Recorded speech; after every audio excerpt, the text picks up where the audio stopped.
Another question I received was, how can I learn to take the ball on the rise to take time away from my opponent? This is a very important thing to master if you want to take your game to the next level. You have to be able to take balls on the rise to put pressure on opponents. So what are the keys here? Now, it has a lot to do with technique, and one very specific technical element. You have to develop short, compact motions with your arms in order to be able to take balls on the rise. The player to think about here is Andre Agassi. He was incredibly effective at taking balls on the rise, and that was because he had very efficient technique to do so, very short, compact swings. So let's take a closer look at that. Okay, if I'm right here on the baseline and I want to take the ball on the rise, I need to have a very short, compact motion. And that looks something like this. So if the ball is coming to my forehand, I need to keep this swing here very short and compact, and then I can take the ball on the rise. The most common mistake I see is that players take large backswings. And generally speaking, those players that do have large backswings don't tend to take balls on the rise because their swings are not suited to that kind of a style. So again, take a look at Andre Agassi, or for example, nowadays Roger Federer on the forehand. I mean, he's absolutely incredible at taking these balls on the rise. And it has a lot to do with his short, compact motion. So we need to practice that, okay? So you can set yourself up on the baseline here, and you can start with some shadow swings and really exaggerating, keeping that motion very short right here, okay? So you're visualizing a ball coming deep towards the baseline, and you want to take it here, and you keep that motion very short and compact, okay? There are other drills you can do to generally keep your motion short and compact. You can use the back fence, for example, as a tool to keep your motion short and compact. And that's something that we generally work on to improve your technique, but it's even more important when we are trying to take balls on the rise. Take a look in super slow motion here. I'm stepping up to the ball to take it on the rise. It's a short, compact motion, and then I hop through with the left foot here. Let's slow that down a little further.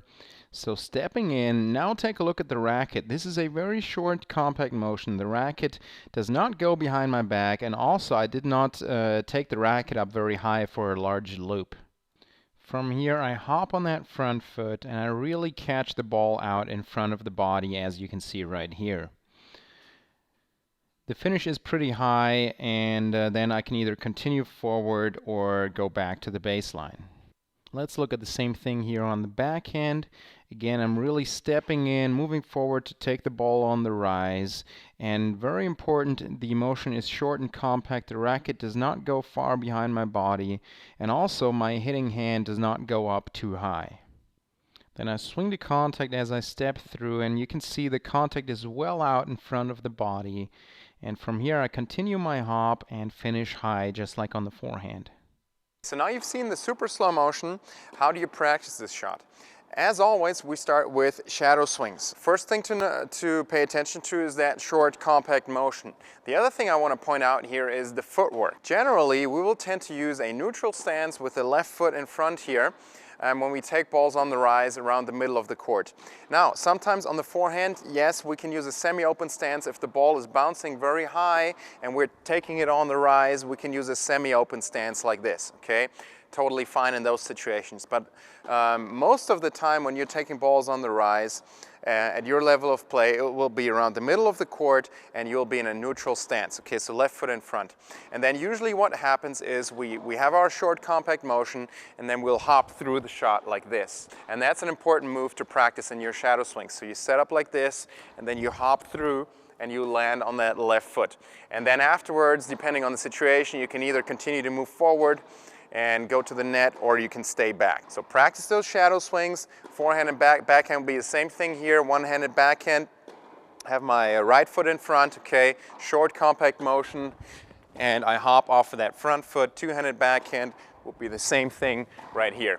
And then you can practice the shadow swings, and afterwards, of course, then you need to find somebody to feed you balls so that you can practice this particular shot, or you can use a ball machine.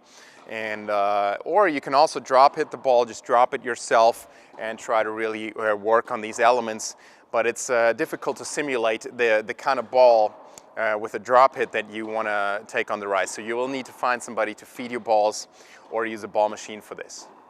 Right now, we have a special trial of our OTI Digital Coach available for you. It not only gives you access to all our video courses and modules, but you will also receive your own personalized video analysis from one of our OTI certified instructors. Simply send us a video of the stroke of your choice during your trial, and you will receive a voiceover video analysis with laser-focused feedback on how you can transform that stroke into a real weapon. Simply click the link inside or below this video for all the details.